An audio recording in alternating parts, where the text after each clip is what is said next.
Happy Tuukka Day, everybody. It's Thursday, December 7th. Pete's still in Chicago. I'm still in Boston. Sean is still in Boston. We got a huge day for the show because tonight Sean and I are going to Bruins Sabres, so we will talk about that plenty. We're going to make it like a little nice thing at the end of the show. Hey, what should we do? What should we wear? I got to call out or shout out Sean. Pete, did you see what Sean is wearing right now? I did, yeah. He's wearing that Sabres jersey, and boy, he looks good. Sean, I took pictures of you and then sent them to you to show. Holy God. Sean and I were sitting around the other day talking about... Dominator, baby. What's that? I said it's the Dominator, baby. Man, Sean and I were sitting around the other day just talking about our favorite hockey players, and this is for sure a conversation that we should just have amongst ourselves and with various guests at points. It sounds like a lame, obvious conversation, but just being like, hey, who are your favorite hockey players? And Sean and I had such a blast just being like, Dominic Hasek. That's just guys being dudes. Jerome McGinley. Sergei Fedorov. Maxim Afinogenov. Marian Hossa. Zdeno Chara. Brian Campbell. Brian Jonta. Also, I'm so mad that we just went live because I just got a DM that I'm not going to share on the air, but it's very, very funny. I know. I'm sorry, but that's why I'm distracted. That's why I'm looking at my tablet and just laughing because it's very, very random and funny. Is it about the show? No, but it's like hockey related. Can you do me a favor? Yes. Focus on your fucking job. I'm trying, buddy. I'm trying, but it's very funny. Thanks. That's fun. You're going to enjoy it. I'll tell you that. Okay. I do that all the time too, though. And like we've been hanging out and you've been like, you just get a funny text message. And I'm like, no, I fucking wrote a funny text message. But Sean's wearing Sean's wearing the Dominator. And when he walked in, he was here first. He's always the first one in, last one out. Hard worker. I was like, fuck. You normally don't care too much about, especially going to like a hockey game. What am I going to wear? I went to the Bruins game the other day, legitimately wearing a Cameron Dicker Chargers jersey, like Hanes sweatpants and bean boots. Looked like the asshole of all assholes, and still had a great time because I owned it. Sean rocking this Dominator jersey, I think I gotta drop the 260 on the JVR Centennial. Imagine, yeah, I think so. I think you. I mean, you're gonna get that no matter what. You may as well just bite the bullet. Yeah, and imagine being a whatnut. I meant to tweet this. I meant to be like, hey, if there are any whatnuts that are gonna be at the game, and you see us, stop by, say hello. I'm trying to figure out like, where do we go before the game? Do I take him to halftime pizza? I don't know. That's up to you. I don't think that's a discussion that the needs to spots happen around a on the Bruins show. game aren't what they used to be. There isn't like a Bruins game experience. You have to do this sort of thing. Yeah, no, that doesn't really exist. How are the Gardens tenders? The Garden tenders are good. They're not the best. They're not as good as UC's. I feel obligated to catch up with you guys on the tender experience. We're gonna get you some tenders. United Center has some of the best tenders that I've had. Did you get them again? I got them again. Yeah, and I'll probably get them again tonight. I'm going to the classic Ducks Blackhawks matchup tonight, so I'm very excited about that. I really hope that Leo Carlson plays. I don't know if that's been announced yet. I don't know. He played already this month, so that's true. They might be in trouble. I do like doing these remote ones. I said yesterday, it's cool when one of us is somewhere else because the person who's here does have to look at the screen and look at the comments. Somebody asked, what JVR jersey would I get? Would I get home, away, third? I'm thinking Centennial Black. Yeah. I think that's probably the most... I think the best jersey of the three is the alternate, but I think the most wearable is the black, if that makes sense. Could you give me, well, what is the alternate? That's the like cream one with like the big song and dance. I don't want that one. I don't. Okay. I like watching the boys play it, but I'd feel a bit goofy wearing it, and I already act a bit goofy at points. So not to like get in your head, but like as somebody who like often complains about their weight in their body, like the black jersey is slimming, so I feel like that would be the most comfortable that you would be in. And it sparkles like me. They all sparkle. No, they don't. Yeah, well, I guess just the main two sparkle. I'm saying like literally they sparkle. They're like, I know. They are the main two sparkle. They both have sparkle elements. Not the but not the because I was saying like literally like not the alternate. That's why I said the main two. Yeah, the primaries, they sparkle. Yeah. Well, I thought that the conversation about tonight was just going to be, hey, we're going to get Sean to the Garden. It's going to be a fun time. We're going to try the tenders. And then Sean and I saw this picture on the TL, the greatest picture I've ever seen in my life. Tuukka Rask on the ice at Bruins morning skate. Jeremy Swayman is under the weather. So Tuukka was on the ice. I love that for some reason, Tuukka, who has been retired for like 2 years now, he retired in February of 2022, is just hanging out, still available to tap in, and just waiting for that call, baby. Waiting for the call. The Bruins did say that it won't be Tuukka tonight. Swayman's not going to go. He would have been back up anyway because tonight is Olmark's turn. But the Bruins will call a goalie to back up, which pisses me off because initially I thought this was a moot point. There's no way that Rask could come in anyway because he can't be an e-bug because Scott Darling told us that if you've been paid to play goalie, you can't be an e-bug. I tweeted that and a bunch of people were like, no, that's not true. That's wrong. So then I Googled it. Repute? Yes, it's been refuted. Well, you're people of repute? Yes. No, people on Twitter. Nobody on Twitter is of repute. I understand the confusion, though. Yes, but like I thought like maybe a person who worked in hockey was like, no, that's not true. No, Darren Drager only does whiny bitchy responses to you. Yeah, that's right. So like do you know if that is true or like is Scott Darling a liar? Are we calling him a liar on the podcast? Hit me, Sean. I sent you a screen grab. This was from it was Dick Sports, not like Dick Sporting Goods. Okay. It was DK Sports. Oh, that's the Pittsburgh guy? Yeah. But, yeah, gotcha. It says, the CBA states that in order to serve as an emergency backup goaltender, a player must not have a current contractual obligation elsewhere. In addition, the player cannot terminate an existing contractual obligation to meet this requirement. So I'll be honest. You just got to be unemployed? Right. Well, that was like years ago when I was at EEI and I was going to go to NBC Sports Boston. The boss at the time was like, you're not allowed to even be talking to them. I don't know why, like how this happens. You're not allowed to be talking to them. And I was like, what do you mean? And he was like, you're under contract. And I was like, when can I talk to them? And he was like, when you're not under contract.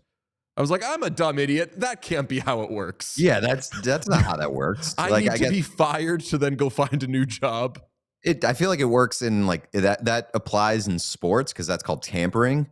But in like a regular job, you can seek another job while you have a job. No, they were like, you're making $25,000 a year. Do you want to make $26,000 a year? And the first place was like, whoa. We have invested $25,000 into this man. We're getting what's ours. I'm just kidding. I've made, I won't say how much more, but I've made more than $25,000. Man, the idea of Tuukka potentially being like a legal e-bug tonight, I'm glad that he's not because I can't watch the Bruins game. I'll be at the Blackhawks game. But if I missed, I really want that. But if I missed it, I would never forgive myself. Well, to be fair, this doesn't necessarily eliminate him from being the E-bug, because I mean the E-bug is always the third goalie, so he could still technically be the E-bug if Ullmark and whoever they call up.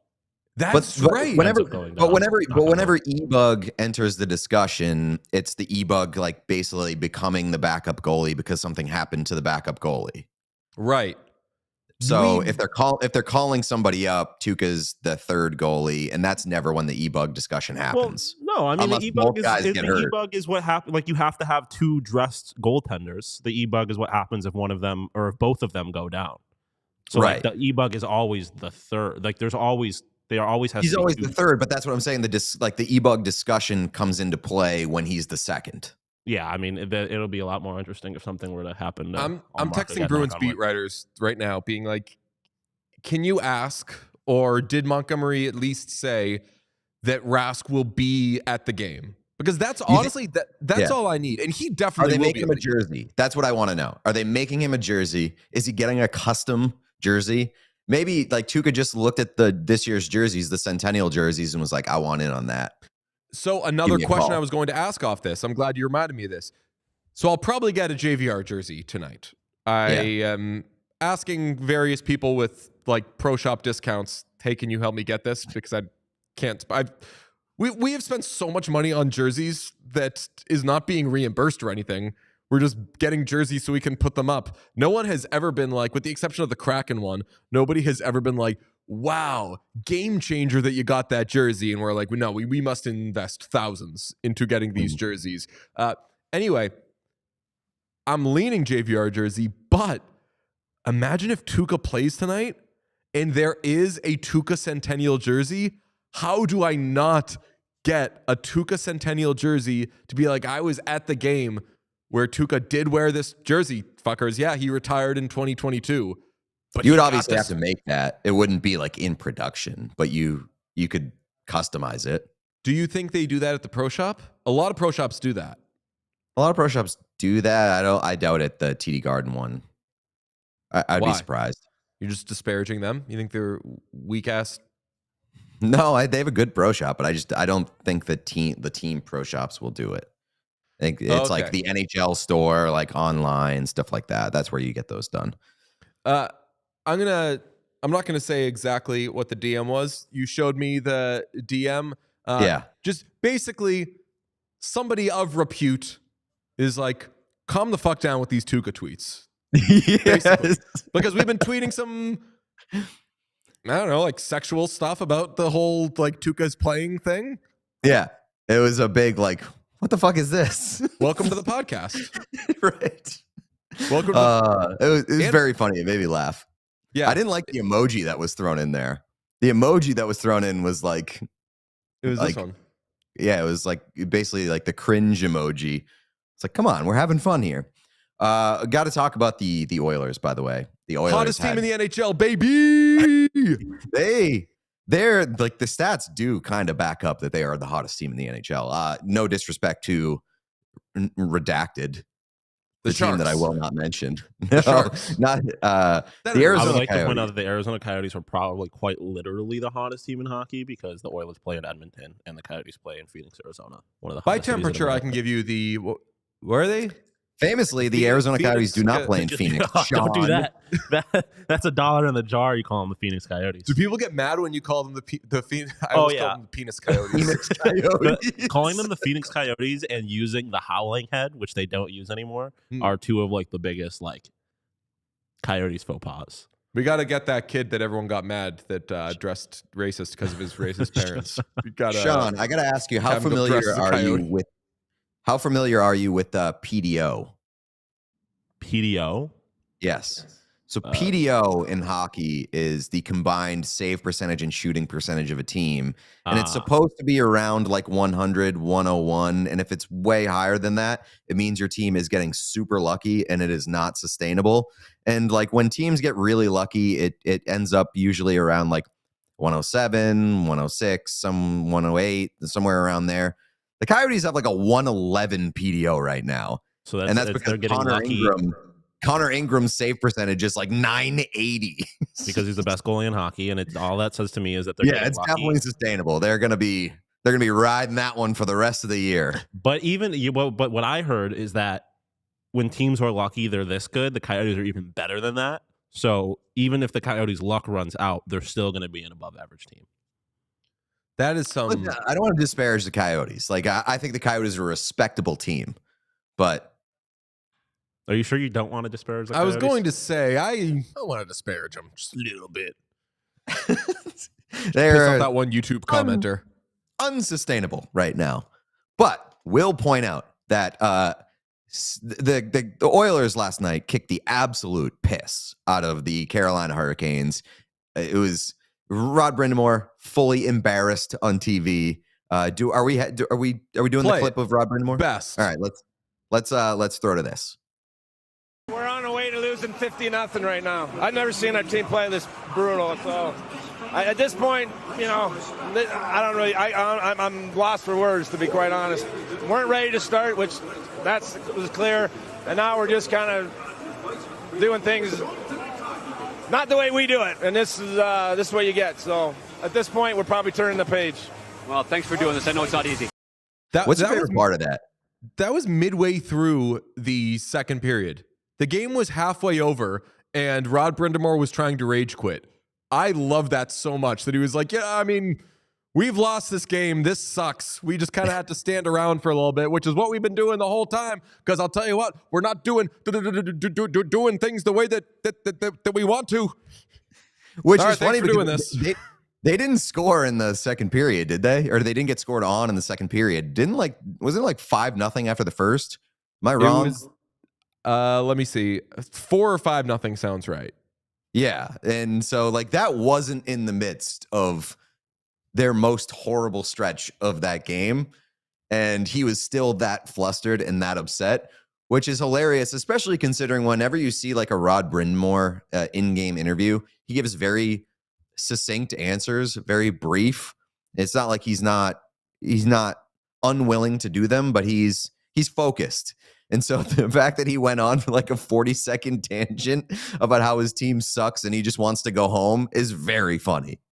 It was 5-0 after 2. They scored 4 in the first, 1 in the second. Okay. Zach Hyman, by the way, a hat trick for your Oil guys who have won 5 games in a row.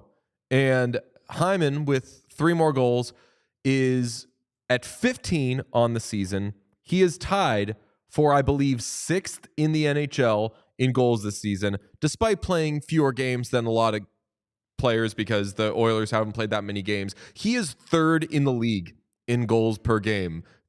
Zach Hyman is having an amazing season. Zach Hyman is one of the best scorers in the league thing is no longer a joke. Zach Hyman is, this season, the 3rd best scorer in the NHL. Mwah! Well, I got to point out, he's playing next to Connor McDavid, who is, we're not doing best player in the world. We're kind of tweaking that thing, but Connor McDavid is the best player in the world right now. And he has returned to his throne. So I'm glad you said return to his throne, because part of the stuff when the Oilers were struggling so much earlier in the season is, you know what, maybe he rushed back for the Heritage Classic. This whole thing has bad vibes around it. Right now, Pete, McDavid looks healthy to the point that when Zach Hyman scored the 3rd goal of his hat trick, which was essentially just finishing a play from McDavid. I want to start doing hat trick legitimacy checks. Because remember when we talked about when the 3rd one comes on an empty net goal, I'm like, that doesn't fucking count. Hat trick legitimacy checks. Zach Hyman gets an 85% on this hat trick because Connor McDavid did all the work on that 3rd goal and Zach Hyman was just there. So strength of hat trick. Yes. SOHT. We'll come up with a fun acronym that maybe spells out a silly little word like butt or ass, like when you're playing pinball machines or something. But I think that's a great idea. And you just call it the SHT. Strength of hat trick. Call it the shit stat.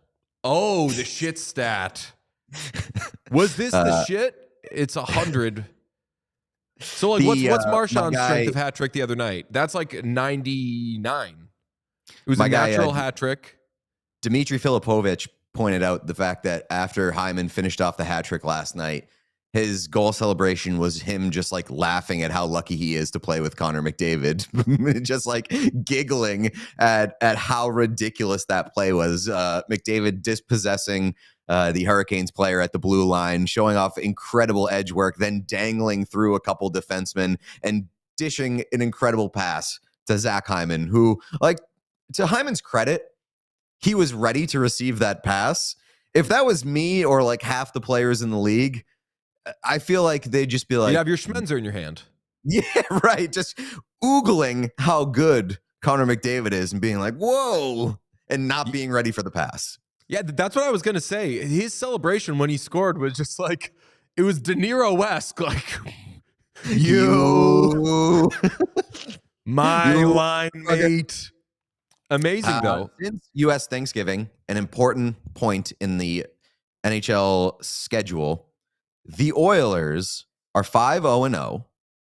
They have the second best goal share at 5-on-5. So anybody who wants to be like, the Oilers are power play merchants, blah, blah, blah, try scoring 5-on-5. They are the second best team in the league at 5-on-5. And those results are right on par with what they are, they have earned. They have the second best expected goals for percentage at 5-on-5. And Stuart Skinner is playing very, very, very well, but they're 9th in the league in save percentage since U.S. Thanksgiving. So it's not like an outrageous, it's not a Connor Ingram level, like this guy is on a outrageous hot streak that can't be sustained. Like, I think that the jury's kind of out on who Stuart Skinner is. We've seen him be really good. We've seen him be really bad. But when we've seen him be really bad, the team in front of him is really bad as well. And like, both things are going right now. And I don't think it's necessarily like unsustainable. Yeah, I think that there's typically a correlation with Oilers goaltending and odd man rushes against, which I don't have the stats in front of me there. I will when we talk about the Penguins in a little bit, because they are just an odd man rush factory. Typically, when we talk about the Oilers goaltenders, we're talking about you need somebody who can stop the bleeding and bail you out and make a big save. I also don't know if Stuart Skinner is that guy, but as long as the team is, I was joking a couple weeks ago, like, just don't even play defensemen, play 5 forwards and just sell out and be like, it's our only chance anyway. But right now, I mean, like, a couple of these recent Oilers games, including one late last week, which was the one that they almost blew and then ended up winning in overtime. I forget. But like, they generally actually seemed in control of the game. Last night is kind of an outlier because you're never going to dominate a team the way they did. But as I was watching it, I was like, Hurricanes, they're not playing their best hockey right now, but they've gotten themselves back into the picture where we thought they would be. Is the Oilers dominating them? Is that just that they're like really hot right now? Or are we seeing the Oilers team that we thought was going to be a true Stanley Cup contender? I think that maybe, and they're not going to win every game 6-1, but I think that they're finally catching up to what they were supposed to be. I agree. And like, again, I think they can be this team over a prolonged period, but it's not going to come without the abominations, without the stinkers. Like, there are going to be those stinkers in the mix, and it just depends on how many of them there are going to be, because we've had this conversation. I don't believe in the Oilers being like this good consistently without those stinkers till the end of the season. Like, the question for me is the hole that they dug to start the season gonna be the difference in whether or not they finish on the right side of the bubble, on the wrong side of the bubble? But like, you know, I think this is still like a good team with its faults. Yeah, so they have moved up in the standings. They have surpassed the Ducks, which is a little bittersweet for us because I think that we really like the Ducks in the Pacific. Like, the Ducks have been one of the worst teams in the league over the past few weeks. You want to talk about crashing down to earth. That has been ugly. But the Oilers have surpassed the Ducks. They now have 21 points in 23 games. And as I said, they played 23 games to, say, Seattle's 26, Vancouver's 26, Vegas's 27. So when you look at them and where they stack up, the Oilers in the Pacific, you do kind of have to look more at points percentage or points per game. And by points percentage, the Oilers are also ahead of the Kraken. So they're really more like the fourth, fifth best team. Their points percentage is 4.57. The Flames is 4.60. They're going to pass the Flames at some point. Look at the Oilers. That's a good point because this was the Oilers' first game in like 3 weeks. A year. I think it was officially a 6-day break, but I don't know how you want to. I guess you could spin that in whatever way you want. Like, oh, they were more well rested than the Hurricanes, and they were at home, so like that's how they kicked the shit out of them. But like when you're a team on a heater, you don't want a 6-day break, and the Oilers picked up right where they left off. And I think there's something to be said about that, especially considering the Hurricanes are a very good team. They may not have played like it last night, but they are a very good team as well. All right, well, now is time for me to get all horny because, Pete, have you seen the Oilers' upcoming schedule? I have not. They're home for the next 5 games. So really? They've won 5 in a row. They're home for the next 5 against the Wild, hot team, Devils, good team, Hawks, enjoyable team, Lightning, and Panthers. So not the easiest slate. But boy, you want some like iron sharpens iron with the side of bumper lanes because it is at home. If the Oilers can keep this up during this road trip, I ask the question, could they be in playoff position by U.S. Christmas? Oh, famously not to be confused with Canadian Christmas. That's why in hockey we say U.S. Christmas. Yes. Yeah, I mean, I don't see why not. Like, I don't know. Wildcard teams right now have... It's so hard to talk about the future of the Oilers because the best part of the Oilers is that they're so unpredictable and that they can I don't want the Oilers to be the best team in the league or the second best team in the league. Sorry to the Arizona Coyotes. I don't want them to be one of the best teams in the league unimpeded for the rest of the season. I want to see the Oilers chaos. So it's hard for me to predict the Oilers' future.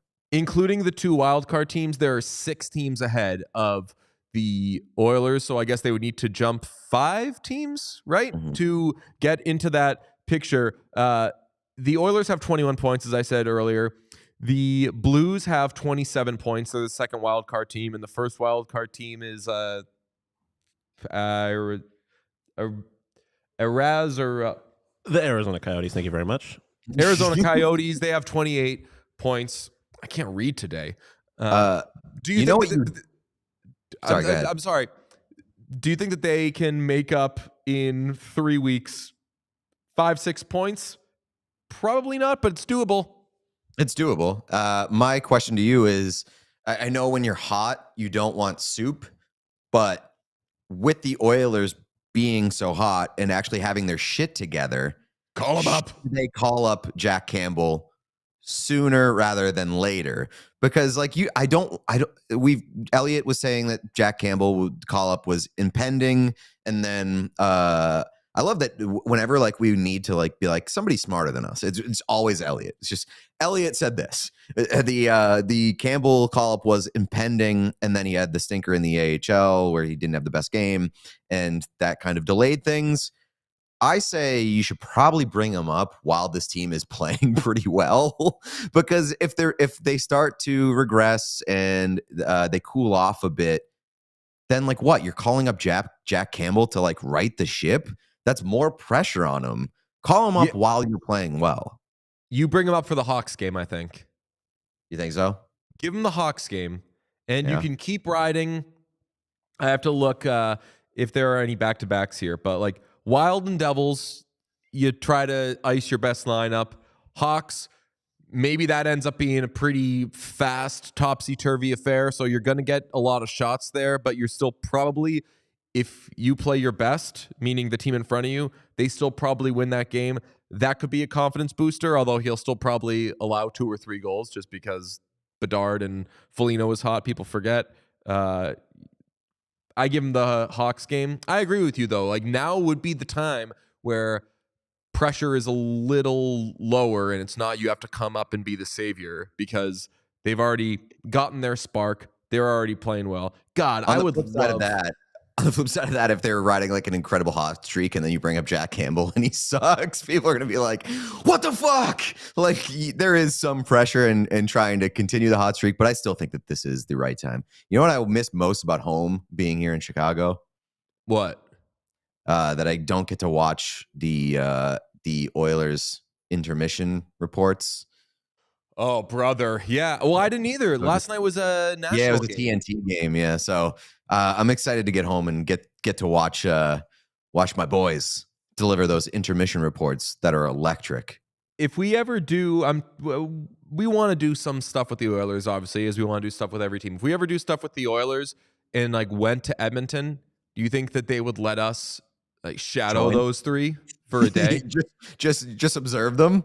Yeah, be like, hey, we'd like to shadow them, and they'd be like, why? Like, just wanted. We're interested. They're like, and it's going to be for the show, and be like, we'll probably talk about it or something, but like, we're not going to film it or anything. We're just want to see what makes those guys tick.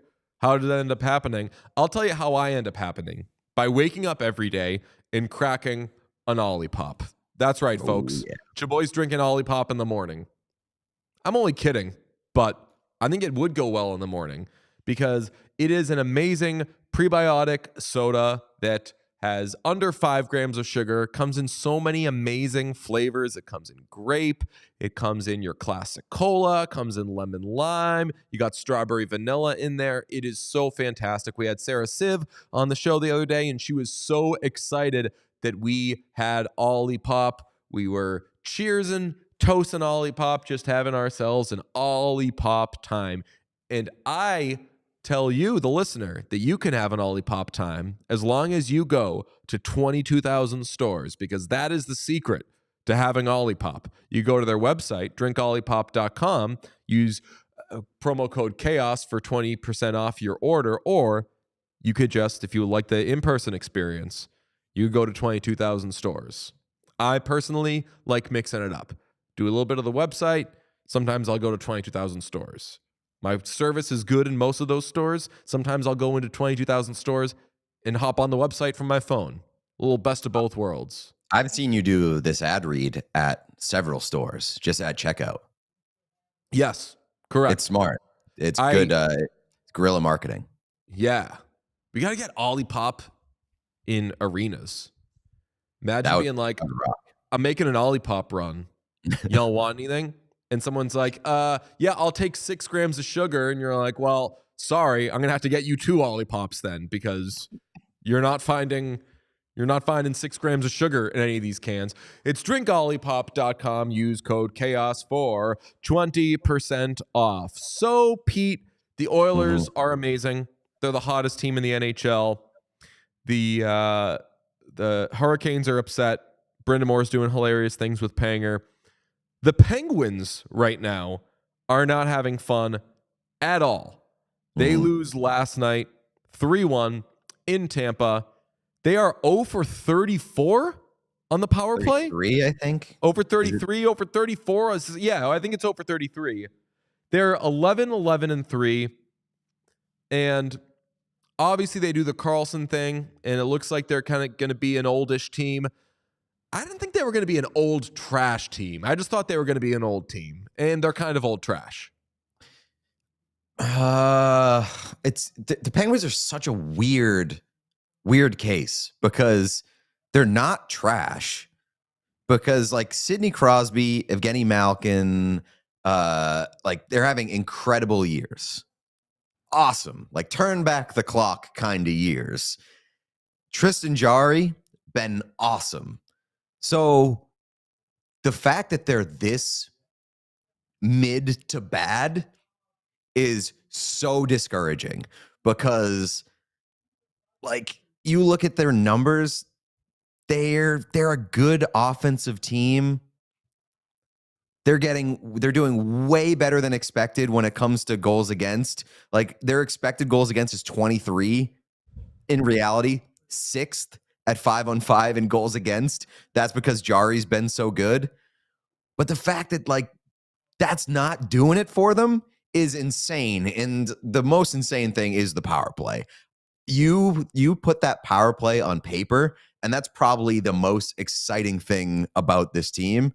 And the fact that it's been the worst is mind-blowing.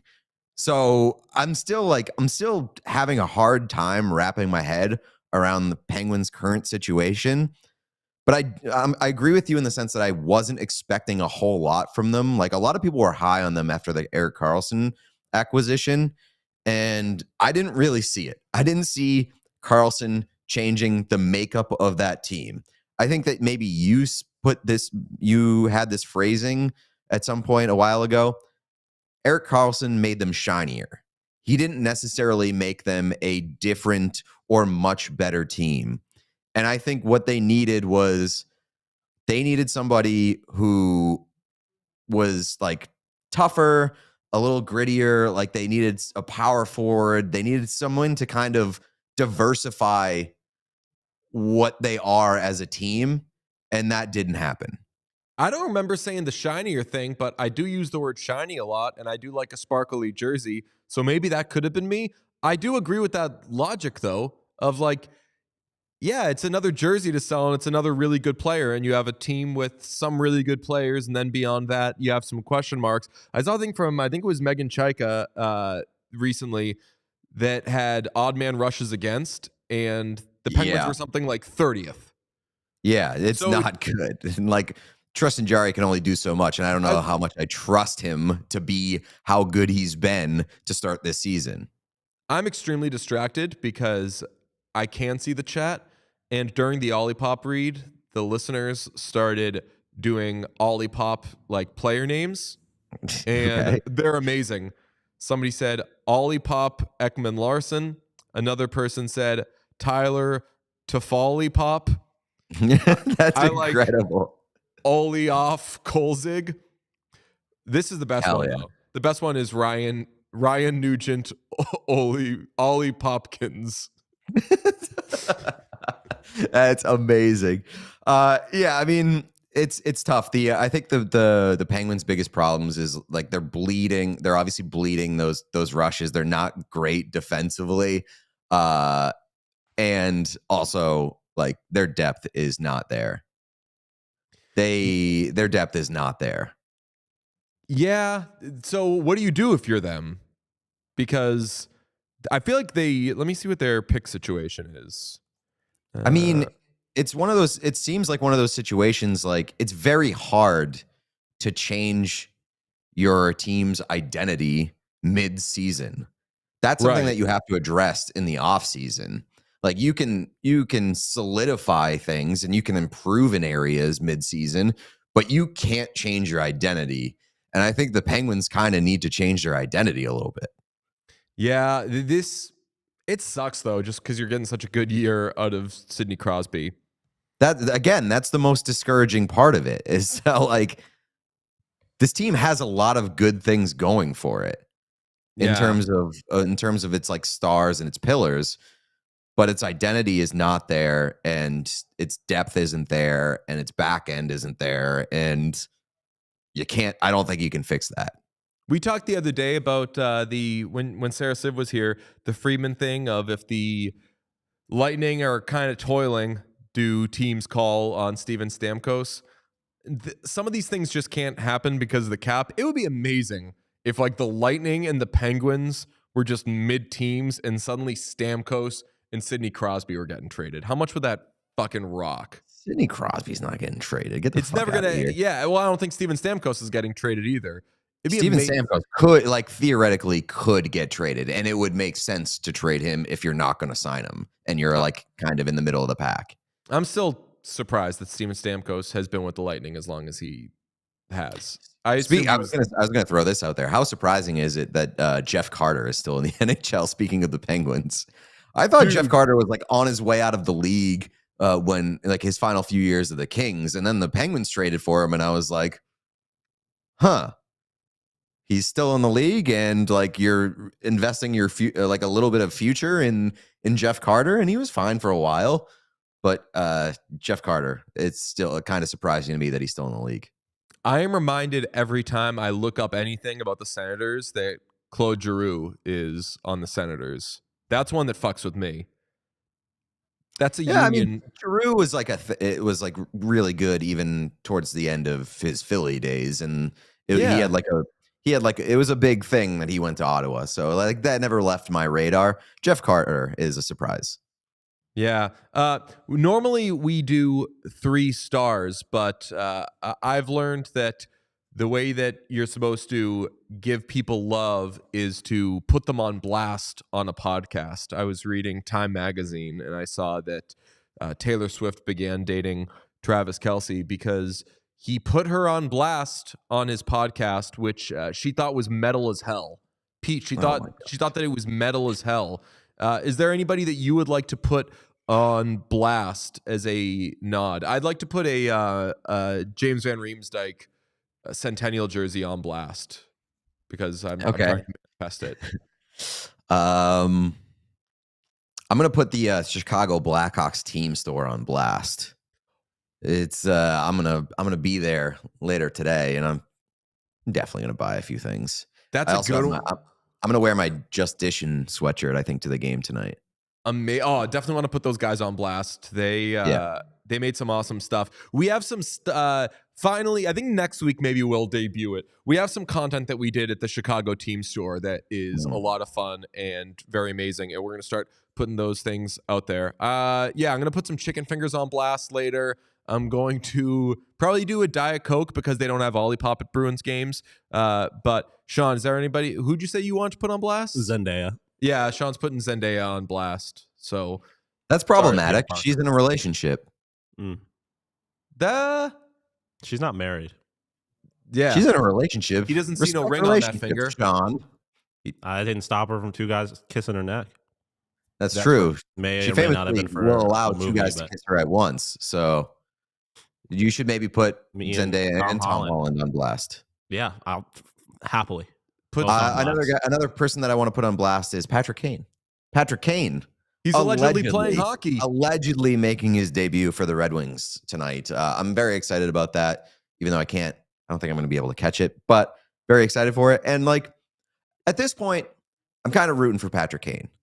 Like I'm rooting for it to work because it's sad if it doesn't work, especially after how much it's been hyped up. Like this guy, he's maybe better than ever. I don't expect him to be better than ever, but if he goes through that whole like courting process and then is like, I feel incredible, and then he comes out and he sucks, it's going to be so sad.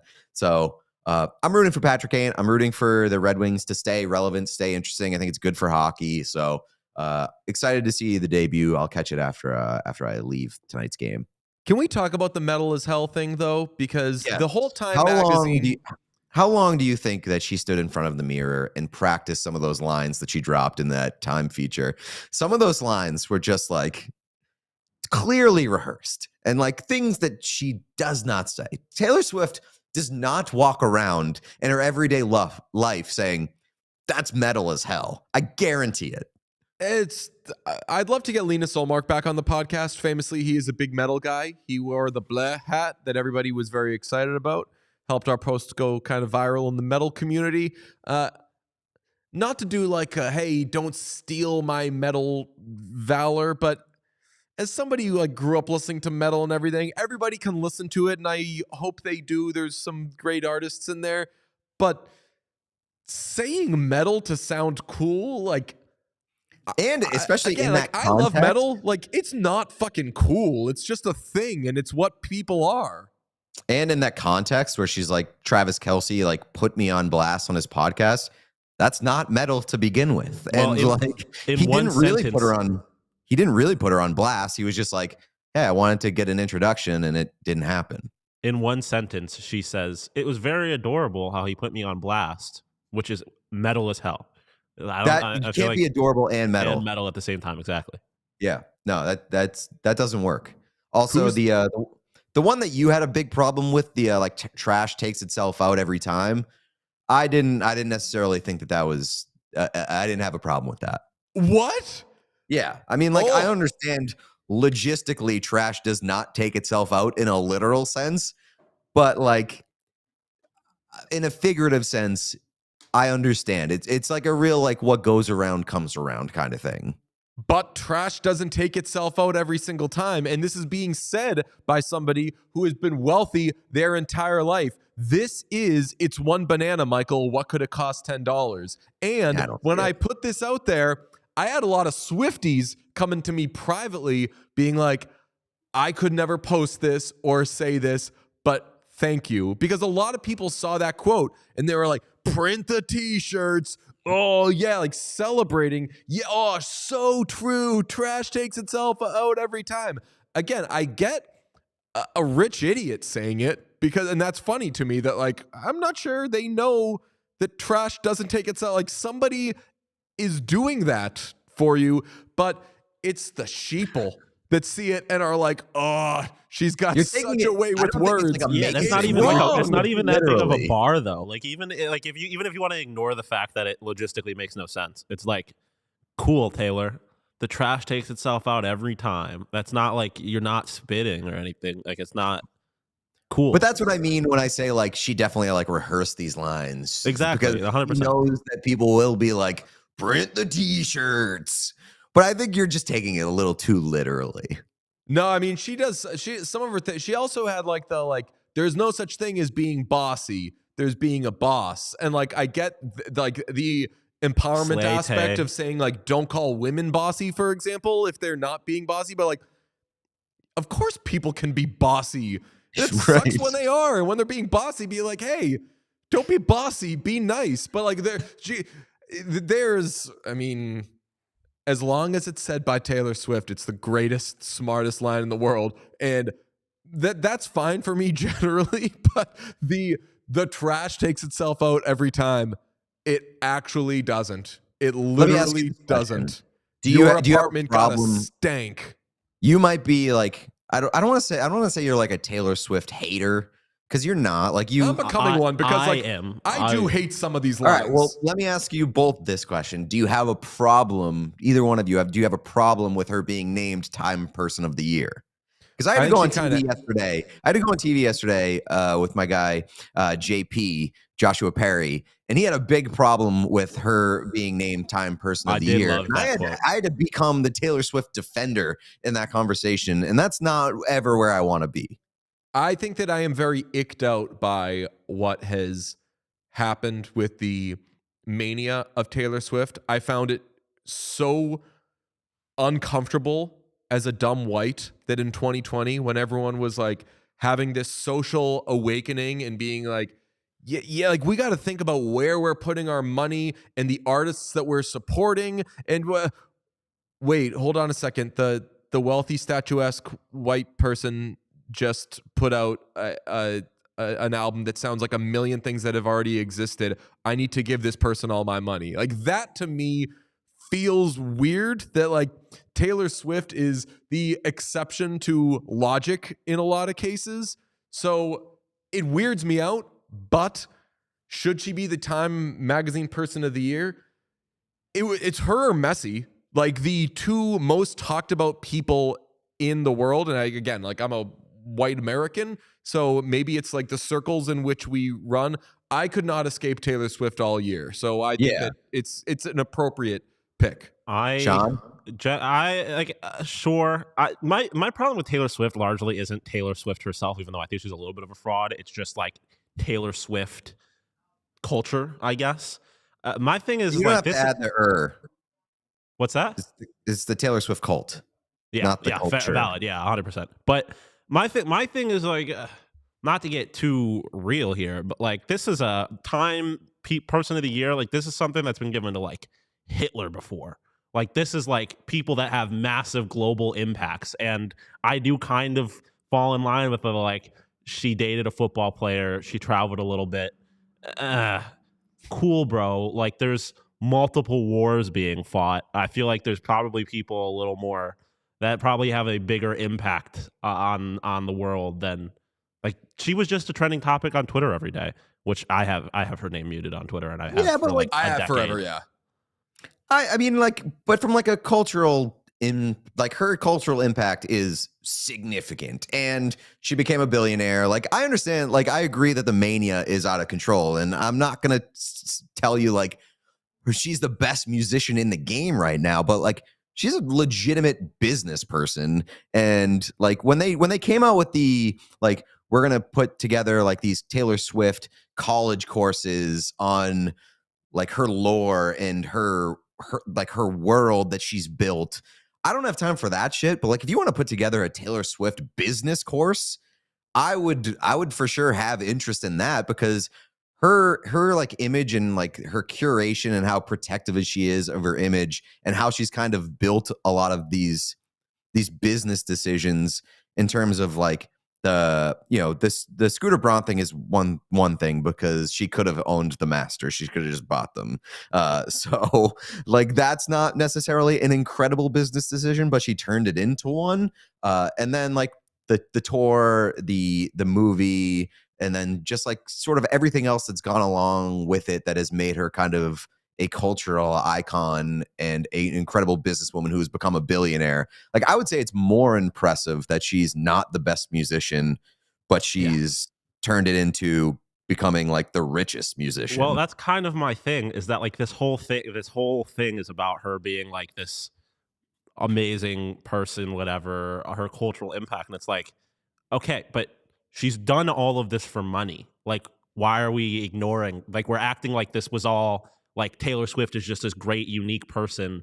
And it's like, no, she just re-released a bunch of her old music for money.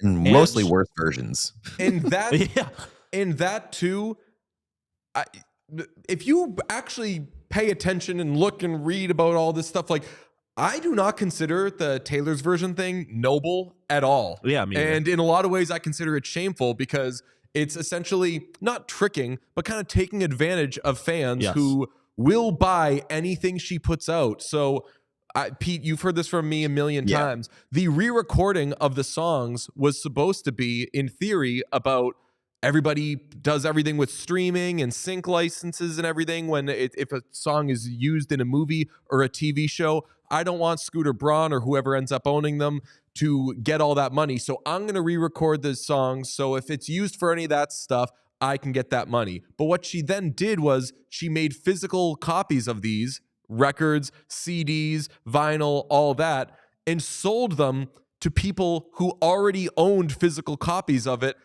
Scooter Braun was never going to get any of that money. She just added an additional revenue stream to essentially double dip on people who think they're doing the right thing by buying these, but that's not taking any money away from anybody else. It's just adding an additional revenue stream for Taylor Swift. So some of that, and like she became a self-made billionaire. Not self-made. Definitely not self-made. I know the investment wasn't $1 billion on her father's part, but it was a ton of money that like normal people don't have. So the self-made thing, no, it's all a little icky to me. Like, if you want to love Taylor Swift and her music, that's fine. I love a lot of Taylor Swift songs. I love the stuff that she did with Max Martin. There's so much great stuff. I've had so much fun at her concerts, but I am so icked out by the everything and every quote and everything is perfect and it's the smartest thing.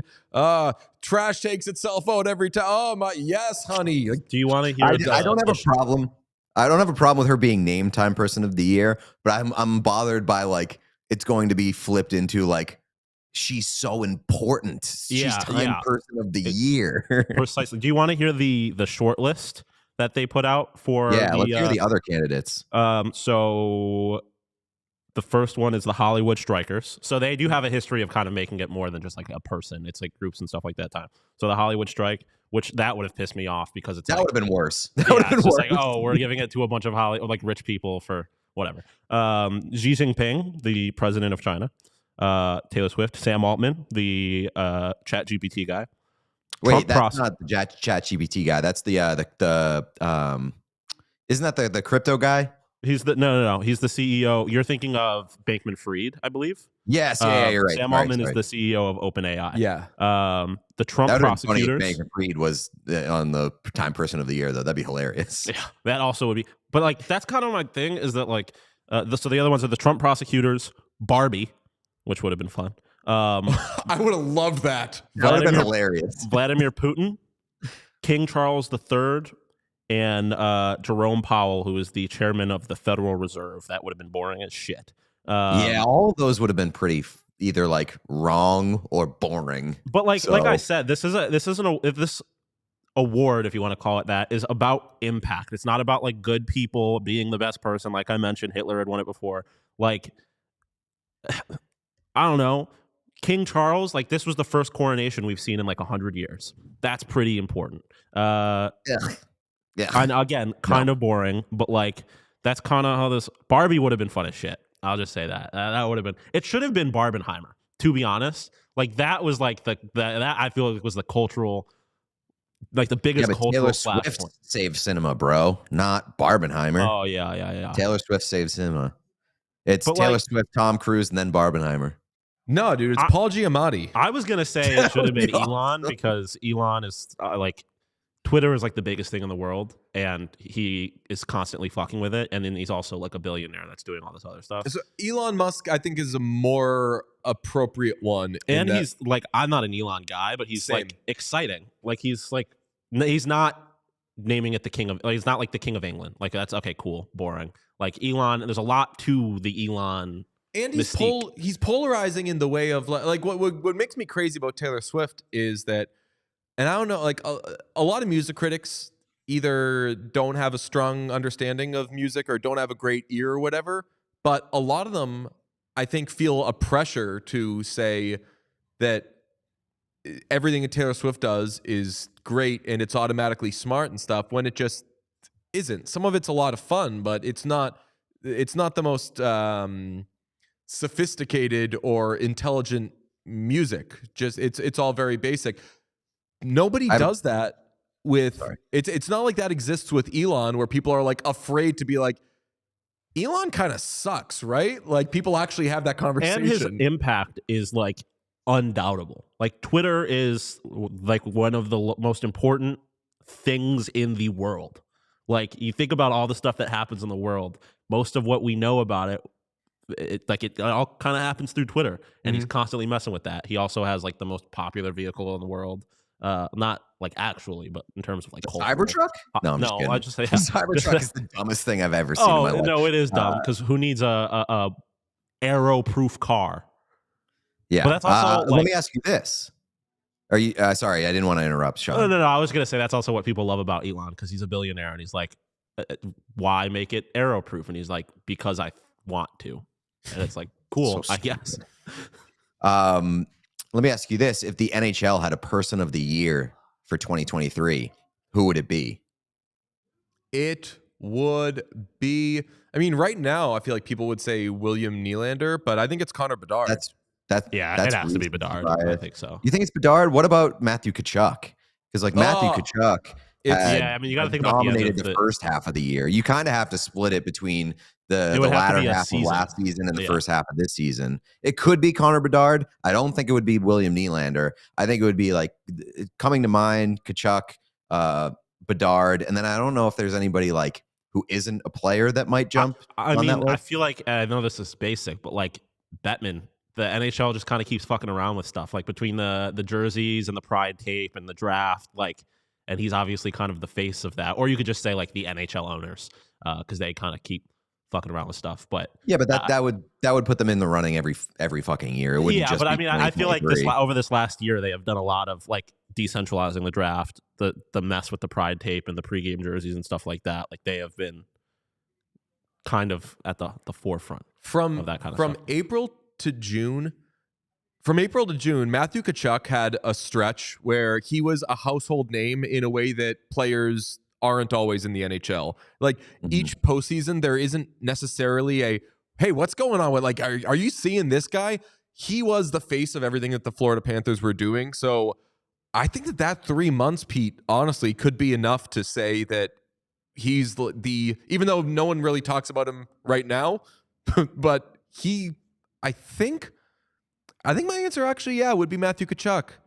What about Biz? Like Biz becoming like the face of the TNT panel, also like spitting chiclets unfortunately, #1 hockey podcast in the world. Like, I feel like you could throw him in the mix. What'd you say? What? I didn't say anything. Yeah, you said something. There's like a remote glitch.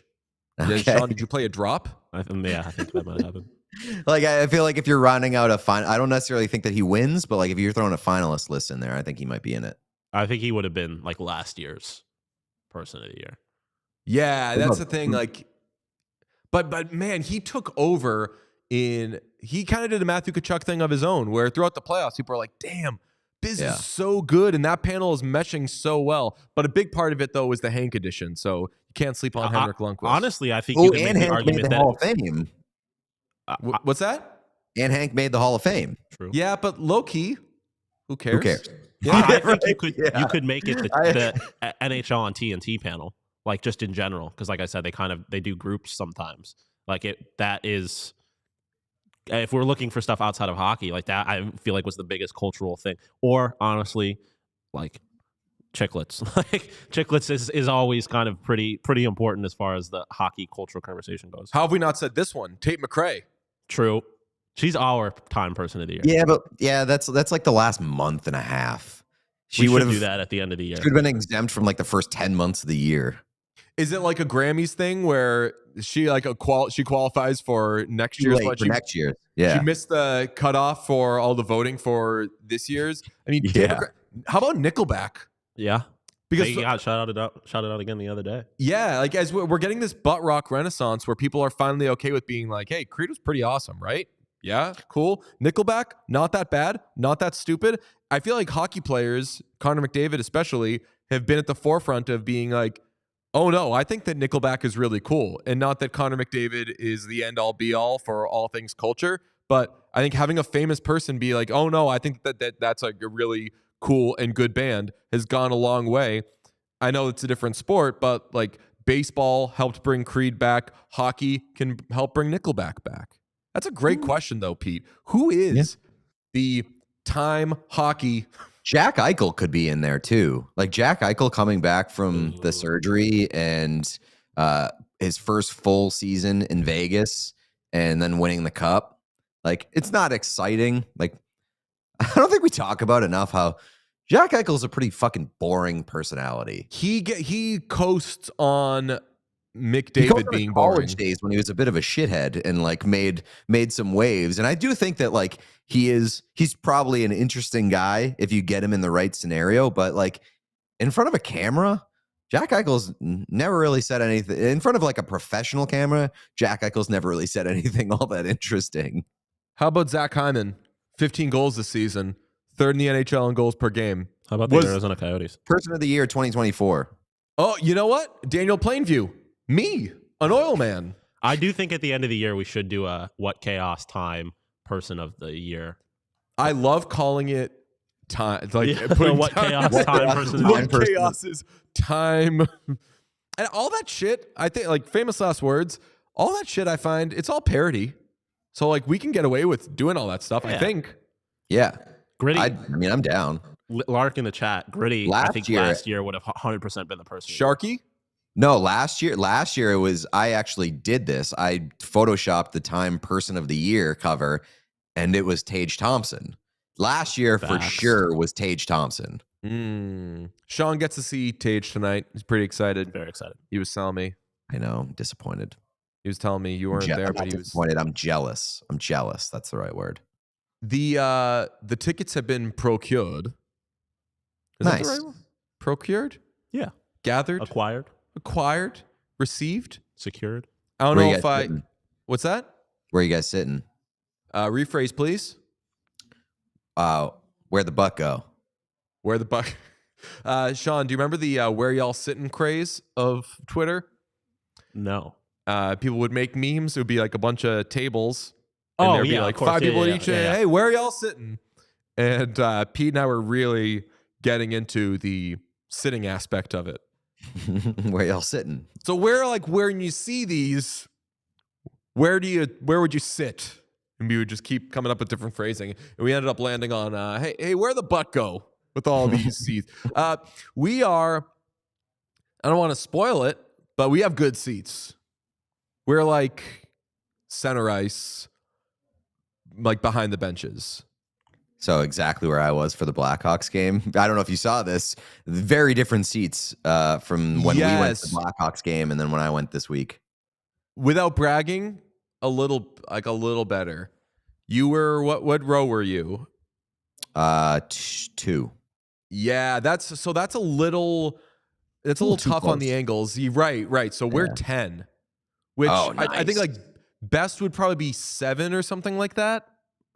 I mean, to get into like some where the buck go discussion. Yeah. The best seat in hockey is between the blue lines, in my opinion, between the blue lines, either like first row balcony or second level loge, whatever you want to call it. If there's like a club second level mezzanine type of thing. That is the best place to watch a hockey game. Absolutely. And I understand like when but like there's also value in sitting really close up against the glass or in that lower level first few rows, because you can get a sense of how fast the game is, and that's really impressive. And it's also just cool to be like that close to the players sometimes, especially when you're younger. But like in terms of observing the game and observing the kind of how the trends are going and all that stuff and getting good angles, higher up is preferable. Yeah, you do. If I had season tickets we talked about this, like first row balcony would be unbelievable. Would be ideal. Like ideal season tickets would be first row balcony. I think mine would be, and this is a little ambitious, but like first row, like club would be. Yeah, but you don't get the atmosphere. Like the balcony atmosphere is much better. And I think if I had season tickets, I would want to be in that mix versus the club. Like the club is a fun little thing. Every once in a while, you feel like you're a big fucking deal. You get like those exclusive bars or whatever. You don't have as long as lines for the bathroom or whatever, concessions. But put me in the mix with the fans up in the balcony. I feel like the suite level and sitting on ice, like on the glass, are like you got to do it once type of thing. But outside of that, like I'm a 3. My first ever hockey game was Sabres Bruins. I think I've mentioned that to you before. Mm-hmm. Front row on the glass on like one of the face-off dots, and that was like awesome, especially because like that was when Nathan Gerbe was playing, and obviously Zdeno Chara was playing. So there was a point where like the only thing separating me and Zdeno Chara standing next to Nathan Gerbe, which is obviously a hilarious optic, was the glass, and like that was awesome, especially as a younger kid who didn't really appreciate the nuances of the game. But now I'm all like, get me up in the nosebleeds. I want to see everything. I love the idea of your first hockey game being on the glass and being like, wow, they're so small because it's Nathan Gerbe. Yeah. Because they look a lot bigger on TV. I would even get that like practice or morning skates when they would like play like at the arena, and you really get the feel. Like if you're really on like the floor level and just like standing against the glass, you are like, holy shit. Even when the guys are like 5'6", they're so big and fast out there. It's wild. The Blackhawks, there are so many guys in the Blackhawks that are huge, like especially on the back end. They have a lot of tall ass dudes. Korchinski, our guy, being one of them. Vlasic, another one. Even Seth Jones, like big dudes on the back end, which makes it funny. Like how they're like the softest team in the NHL. Amazing. So, let's do a little inside the NBA here. What are we thinking for social clips from this show? I'm thinking Here Come the Oilers. Okay. And hockey time person of the year. Hockey time person of the year. I would also like to clip the discussion we just had. Where's the best place to sit at a hockey game? Oh, that's a good one too. Sean's not going to be able to go to the game tonight. He has to cut 3 social clips now. Yeah. All right. Well, this has been What Chaos. And the next time we speak, Pete will be back IRL. Pete, we've loved doing these remote ones with you. Thanks to the CHGO people for putting you up. Yeah, my guy Lawrence set me up over here, Lawrence Benedetto. So much thanks. Also thanks to Stadium, who set me up yesterday. I'm just going to say, CHGO, this setup, way better. Way better. Way better. Better mic, better look. Better mic, better visuals. I look like I was in like a cave yesterday at the Stadium studio, but like grateful that I got to do the show both days. All right. Well, we are to be back in studio. Yeah, we are going. We have some big fun things planned next week. Where even, I won't shoot our wad completely. We have at least one amazing guest next week, and then towards the end of the week, we might be going on a little trip.